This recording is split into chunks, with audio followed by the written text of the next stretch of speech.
a liturgia do dia de hoje, especialmente no Evangelho, o tema central é a fé. Ele nos apresenta duas parábolas. Por um lado, uma parábola da fé, da grão de mostarda, e por outra, ao do servo inútil, que fala da humildade. Mas o tema que domina em toda a liturgia hoje é a fé. Escutávamos o profeta Abacuc fazendo essa oração no momento de desespero, de dificuldade, e aquela frase que São Paulo depois nos lembra na carta aos Romanos: o justo viverá pela fé. E aí Jesus usa essa imagem do grão de mostarda, um grão extremadamente pequeno, que depois se transforma em uma grande árvore.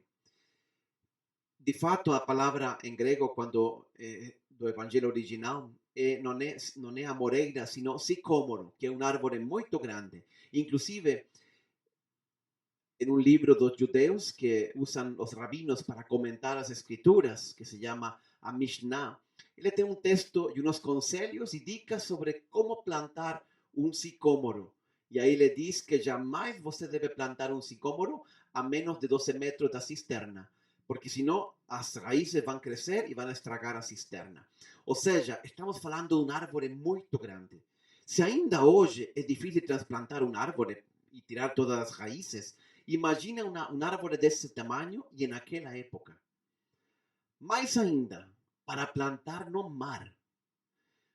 Que coisa esquisita. O que significa tudo isto que Jesus fala para nós? Algo muito simples. A fé pode fazer possível o que parece impossível.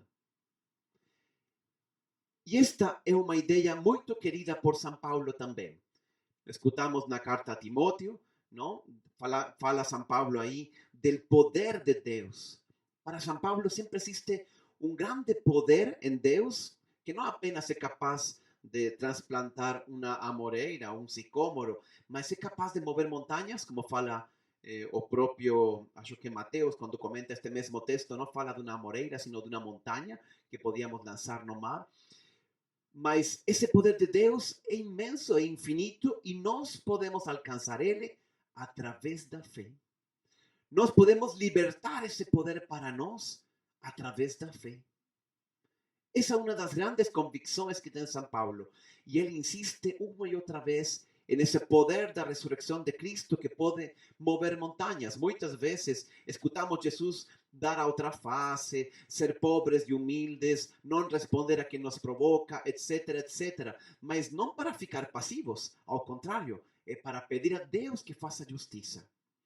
E Deus, certamente que cuida de nós, fará justiça e o poder dele é infinito. Mas para libertar esse poder de Deus, precisamos da fé. Agora a pergunta seguinte é, então, o que é a fé e, sobretudo, como podemos nós aumentar a fé? Os apóstolos perguntaram a Jesus ou pediram para ele, Senhor, aumenta nossa fé. E Jesus, em troca de responder a pergunta, ele deu essa parábola, aumentando ainda mais o apetite dos apóstolos para ter mais fé. A pergunta é como nós crescemos na fé. A fé pode crescer. Podemos ter fé como uma criança e depois como um jovem, depois como um adulto, mas não necessariamente a fé cresce com a idade. A fé tem que amadurecer. A fé tem que ser mais profunda. A fé pode evoluir se nós sabemos colaborar com ele. Mas aqui com Deus, não? Mas aqui duas distinções. A primeira, uma coisa é a fé intelectual e outra coisa é a fé aplicada. A fé intelectual é acreditar em Deus. Hoje tem gente que não acredita em Deus. Falam que a ciência já explicou tudo e colocam como exemplo o Big Bang. Não, é que o Big Bang já explicou como começou o universo. Pronto, já não precisamos mais de Deus. A única coisa que faltava era isso e já a ciência o explicou. Mas ainda o Big Bang precisa de um início. Eles falam assim, não, o Big Bang também não dá para perguntar-se o que tinha antes do Big Bang, porque o tempo começou com o Big Bang. Mas eu acho que a pergunta tem sentido sim. A física do universo é como um livro que você começa por la última página e vai voltando para trás. E quando chega a primeira, os científicos dizem, ah, não tem primeira página. Não, claro que tem. O que acontece é que a ciência não consegue responder essa pergunta, isso sim, mas A razão nos mostra a existência de Deus. Mas isso ainda não basta para libertar o poder da fé. Não basta só acreditar em Deus, porque não todas as religiões são iguais. E não todas as religiões têm o mesmo conceito de Deus. Portanto, nós precisamos acreditar no Deus verdadeiro, aquele que ele mesmo se revelou através de seu Filho Jesus Cristo. É isso que nós acreditamos, que foi Deus que se revelou em Cristo. Então, a primeira condição para libertar o poder da fé é esta: acreditar em Cristo. A segunda é ter uma fé aplicada, e isso significa basicamente quatro coisas. A primeira, ter uma fé luminosa. Segundo, ter uma fé concreta. Agora vou explicar cada uma delas.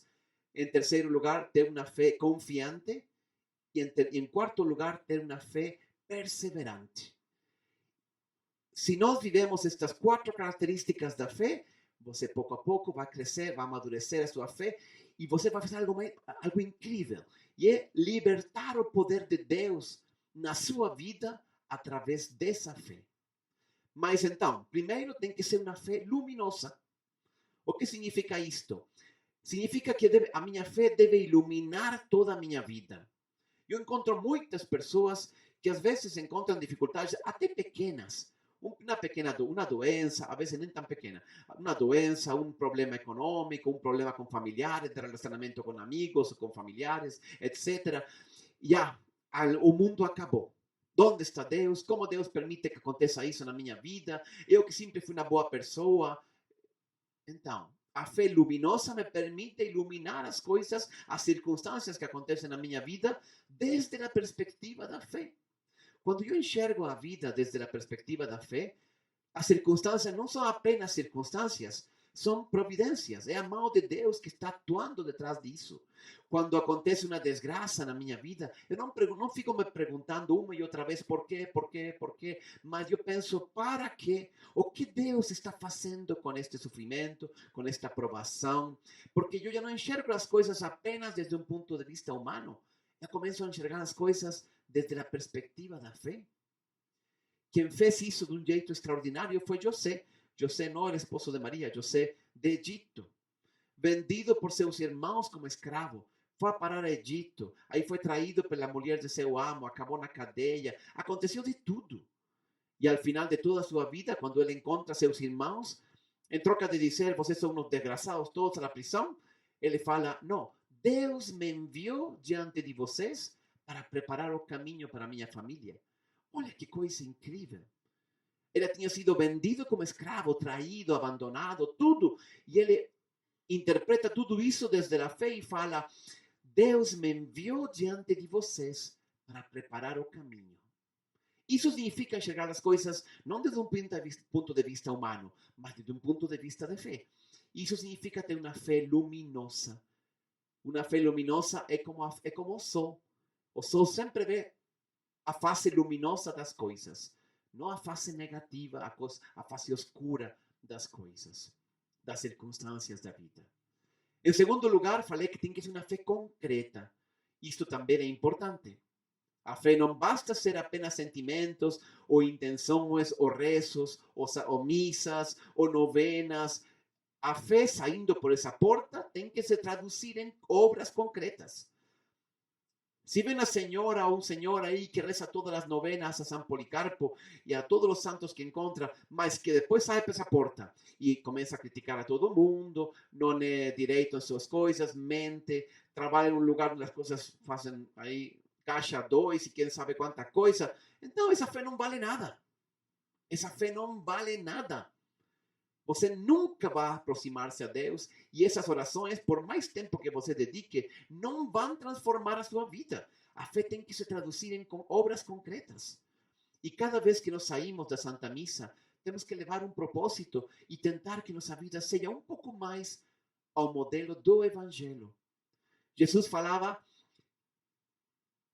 aquela coisa, vocês lembram, de construir a casa sobre rocha. Nós precisamos construir nossa casa sobre rocha. Ele não está preocupado pela segurança de nossas edificações. Ele está pensando, ele está falando de construir nossa vida sobre a palavra de Jesus. Mas ele diz exatamente estas palavras.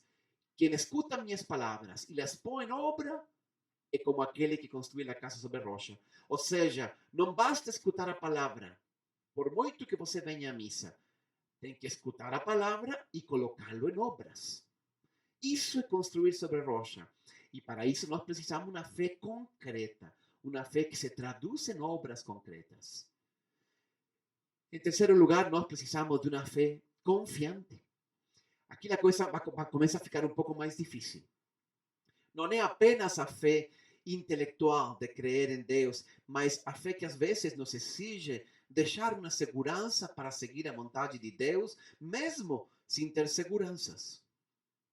Lembro muito um senhor que me contava uma vez, ele era contador ou alguma coisa tem que ver com contabilidade dentro da empresa, e ele se deu conta de que estavam fazendo coisas erradas aí na empresa. Mas ainda ele participava ativamente naquela caixa 2, não? E ele me dizia, padre, que faço? Eu preciso do trabalho. A minha família, imagina, eu como faço para sair daí? Não posso. Então, mas eu também não posso falar, não, deixa para lá, você pode fazer isso. A família justifica isso. Não, jamais um ato antiético pode ser justificado por um fim bom. O fim não justifica os meios. É aí que nós precisamos de uma fé confiante em Deus. Você tem que deixar isso. E aí o que vai acontecer comigo? Deus cuida de você? Você acredita isso mesmo? Isto às vezes coloca nossa fé muito à prova. Uma fé confiante é a fé que, insisto, sabe confiar em Deus mesmo sem ter toda a segurança. Nós nunca poderemos justificar com motivos, com outros argumentos, incluso com boas intenções, não ter seguido a vontade de Deus. Mas para isso, muitas vezes, nós precisamos fechar os olhos realmente, tomar a mão de Deus e caminhar, ir para frente. Deus proverá. Essa é uma fé confiante. E ainda mais difícil, e esta é a quarta característica da fé, a fé perseverante. Às vezes, nós fazemos todo o que nós podíamos ter feito e parece que Deus não responde. Eu já fiz tanto para lutar por meu casamento, Padre. Eu já fiz tudo o possível. Eu não sei o que mais fazer. É só Deus que tem a atuar. Ou por buscar um trabalho. Eu conheço um senhor que me falava no outro dia, 4 anos, é muita coisa, buscando um trabalho. Uma tras outra, entrevistas, entrevistas, entrevistas, currículos aqui, currículos lá, nada. Chega um momento no qual nós já fizemos todo o que podíamos fazer. E aí? Aí então, você precisa da fé perseverante. Não perder a fé em Deus. Não desistir. Seguir confiando sempre que Deus cuida de nós e que Ele verá uma solução. Você nunca desiste, você nunca deixa de lutar, mas ao mesmo tempo confia em Deus, apesar de que o tempo se estende. A maior prova realmente é o tempo. Saber esperar o tempo de Deus. Nós queremos que Deus solucione nosso problema agora. E Deus às vezes pensa assim, olha, eu até poderia solucionar esse problema, lógico que Ele pode. Mas isto é muito bom também para você. Você cresce em fé, aumenta a sua espiritualidade, no desprendimento, no abandono. E muitas vezes é isso que Deus está mais interessado que em solucionar problemas concretos de nossa vida. Em fazer-nos crescer espiritualmente. E para isso, a aprovação é uma grande ajuda. Por isso, nós não devemos desistir, não devemos desconfiar nunca, perseverar sempre. Recentemente, em julho, tive a oportunidade de estar em minha casa. Eu tenho 3 irmãos, homens, não? 10 sobrinhos e 3 cachorros. É uma família bem grande. E aí, lembro que um dia meu irmão me falou, olha, vamos levar todas as crianças ao circo. Você quer vir? Claro que eu vou. Eu acho que nunca na minha vida tinha ido a um circo desses assim de bairro. E aí fomos, não? E era muito bonito, achei muito bonito. E aí tinha um show, que era o show dos acróbatas. Vocês já viram isso? Um acróbata aí que solta o trapécio, dá umas voltas no ar e lo pega em outro cara lá, e depois lo devolve para cá. E a uma altura impressionante, e dá uma quantidade de voltas no ar incrível. E eu pensava depois, é impressionante, quando mesmo que o acróbata já ensaiou muito e treinou e conhece o receptor, quando ele já fez tudo o que podia e solta o trapézio, pronto, não pode fazer mais nada que esperar, aí sigue dando voltas por inércia, a única coisa que pode fazer é esperar que o receptor esteja no lugar certo para pegar ele. E só esperar. Não adianta se desesperar, gritar, não. Ele soltou o trapézio, pronto. Agora só esperar que o receptor pegue ele. Às vezes é assim conosco também. Já fez tudo o que podia fazer, solte o trapézio. Já, agora é rezar, pedir a Deus, esperar em Deus, confiar nele, que ele vai te pegar. Você não vai cair no chão. Ele nos prometeu isso se nós temos fé. É aí que nós libertamos o verdadeiro e infinito poder da fé. Essa fé da que está falando Jesus, que é capaz de pegar uma amoreira e jogá-la na mar. Você quer ver esse poder de Deus atuar na sua vida? Cultive uma fé deste jeito. Uma fé total, uma fé cega, uma fé de abandono total em Deus. E verá que Deus realmente responde. Ele está presente. Mas com Deus não se brinca. Eu não posso manipular a Deus. Ele me conhece, ele sabe, ele enxerga seu coração. Se você confia nele cegamente, com estas características, você verá o poder de Deus atuar na sua vida. Que assim seja.